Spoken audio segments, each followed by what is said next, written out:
Assalamualaikum warahmatullahi wabarakatuh. Perkenalkan, nama saya Fitria, saya dari Prodi Ekonomi semester 5. Di sini saya akan menjelaskan tentang memahami dan menjelaskan unsur-unsur pokok dalam kebijakan pembangunan. A. Pandangan pokok analisis mikroekonomi dan makroekonomi. Secara garis besar, permasalahan kebijakan ekonomi makro yaitu mencakup dua hal. Yang pertama, masalah jangka pendek, yaitu masalah stabilisasi perekonomian, yaitu mencakup tentang inflasi, pengangguran, dan neraca pembayaran.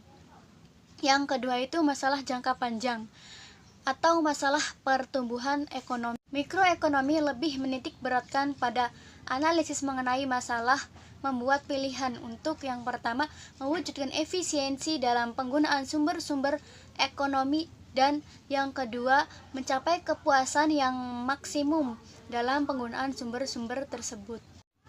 Menurut Adam Smith dan Keynes, tidak banyak membuat analisis tentang masalah pengangguran, inflasi, ketidakstabilan ekonomi, dan perubahan ekonomi. Hal ini dikarenakan bahwa mereka memiliki keyakinan tentang sistem pasar bebas akan mewujudkan tingkat kegiatan ekonomi yang efisien dalam jangka panjang. Penggunaan tenaga kerja penuh akan selalu tercapai dan perekonomian akan mengalami kestabilan.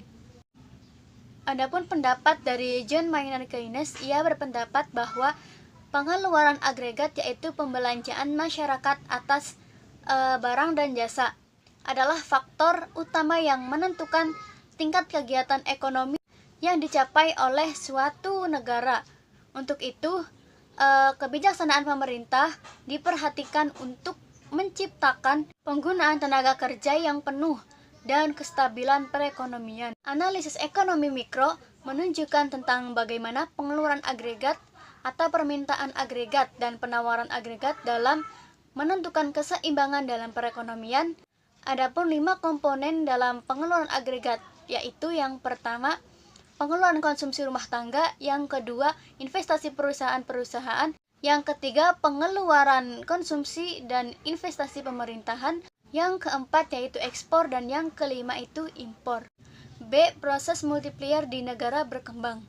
Apabila suatu perekonomian menghadapi masalah pengangguran, maka haruslah dilakukan pertambahan dalam pengeluaran masyarakat. Besarnya pertambahan pengeluaran yang perlu dilakukan agar tingkat kesempatan kerja penuh dapat dicapai tergantung kepada dua faktor. Faktor yang pertama yaitu besarnya kecondongan konsumsi marginal dan besarnya jurang di antara pendapatan nasional pada kesempatan kerja penuh dan pendapatan nasional yang sekarang tercapai. Faktor yang kedua, makin tinggi kecondongan konsumsi batas, maka besar multiplier yang akan dicapai oleh sejumlah pertambahan dalam pengeluaran. Kebijakan moneter dan fiskal negara berkembang. Kebijakan moneter merupakan seperangkat kebijakan ekonomi yang dibuat untuk mengatur ukuran serta tingkat pertumbuhan pasokan uang di dalam perekonomian negara. Kebijakan moneter diatur sedemikian rupa untuk membantu mengatur variabel ekonomi makro, misalnya seperti inflasi dan pengangguran dalam suatu negara. Sebenarnya kebijakan moneter juga ditetapkan oleh masing-masing negara, tetapi kebijakan tersebut berbeda-beda satu sama lain, tergantung kondisi negara tersebut. Akan tetapi, kebijakan moneter memiliki tujuan yang sama. Tujuan yang pertama yaitu pertumbuhan ekonomi dan pemerataan pendapatan, yang kedua kesempatan kerja, yang ketiga kestabilan harga, dan yang keempat keseimbangan neraca pembayaran. Itu kebijakan fiskal. Kebijakan fiskal merupakan kebijakan ekonomi yang dilakukan pada pemerintah untuk mengelola dan mengarahkan kondisi ekonomi ke arah yang lebih baik atau yang diinginkan. Caranya adalah dengan mengubah atau memperbaharui penerimaan atau pengeluaran pemerintah.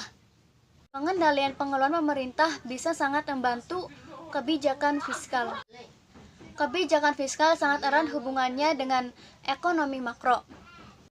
Alasannya adalah kebijakan fiskal mengelola perekonomian suatu negara dan juga pertumbuhan ekonomi suatu bangsa.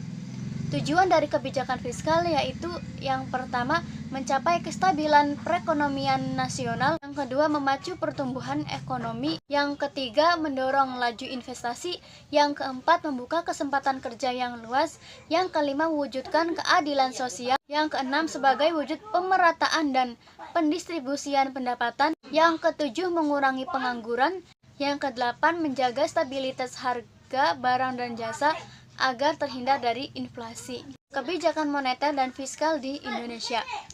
Penerapan kebijakan moneter dan fiskal di Indonesia tergantung dari bagaimana kondisi dari perekonomian suatu negara. Kondisi tersebut dipengaruhi oleh banyak faktor. Untuk itulah kebijakan fiskal dan moneter diperlukan agar bisa mengelola perekonomian suatu negara supaya tetap terkondisikan. Kebijakan moneter yang diterapkan di Indonesia yaitu diantaranya: yang pertama, kebijakan operasi pasar terbuka, yang kedua, kebijakan diskonto, yang ketiga, kebijakan cadangan kas, yang keempat, kebijakan kredit ketat, yang kelima, kebijakan dorongan moral, dan yang keenam, kebijakan moneter dan fiskal dalam bidang usaha. D. Mekanisme pasar di negara berkembang. Pasar merupakan sekelompok atau sekumpulan orang yang berada di suatu tempat dalam melakukan transaksi jual beli. Sedangkan mekanisme pasar adalah suatu pengaturan atau manajemen yang dilakukan di pasar untuk saling menguntungkan satu sama lain. Dalam memajukan perekonomian suatu negara, pasar memiliki peranan yang sangat penting.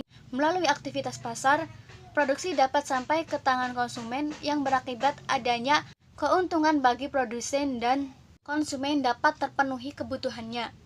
Pasar merupakan terjadinya komunikasi antara penjual dan pembeli, terjadinya hubungan antara penawaran yang dilakukan oleh produsen dengan konsumen. Pada umumnya, pasar dapat dilihat secara konkret, di mana penjual dan pembelinya dapat bertemu secara langsung dan melakukan transaksi pada suatu tempat. Namun dalam perekonomian yang modern saat ini, pasar bisa saja abstrak, artinya penjual dan pembelinya tidak bertatap muka secara langsung, namun tetap melakukan transaksi. Adapun kebaikan dan kekurangan dari adanya mekanisme pasar. Beberapa hal kebaikan adanya mekanisme pasar yaitu: yang pertama, pasar dapat memberikan informasi yang tepat. Yang kedua, pasar memberikan perangsang untuk mengembangkan kegiatan usaha. Yang ketiga, pasar memberikan perangsang untuk memperoleh keahlian modern. Yang keempat, pasar menggalakkan penggunaan barang dan faktor produksi secara efisien. Yang kelima, pasar memberikan kebebasan yang tinggi kepada masyarakat untuk melakukan kegiatan ekonomi. Adapun kekurangan dari adanya mekanisme pasar. Yang pertama, kebebasan yang tidak terbatas menindas golongan-golongan tertentu. Yang kedua, kegiatan ekonomi sangat tidak stabil keadaannya. Yang ketiga, sistem pasar dapat menimbulkan monopoli. 4. Mekanisme pasar tidak dapat menyediakan beberapa jenis barang secara efisien.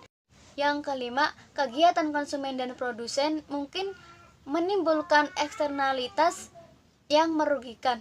Mungkin itu saja yang dapat saya sampaikan, kurang lebihnya mohon maaf. Semoga bermanfaat. Wassalamualaikum warahmatullahi wabarakatuh.